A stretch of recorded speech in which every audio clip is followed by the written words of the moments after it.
वर्ग तिसरा अ. आज आपण हवेमध्ये अक्षर कसे गिरवायचे हे आपण शिकणार आहोत. ज्याला कोणताही खर्च नाही. तुमच्या पेनची शाई खराब होणार नाही, तुमचा कागद संपणार नाही, पण मात्र आपलं अक्षर मात्र काय होईल, वळणदार येण्यास मदत होईल. Good shapes.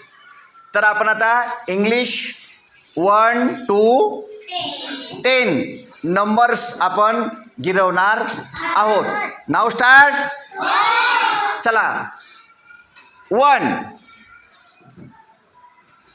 2 3 4 5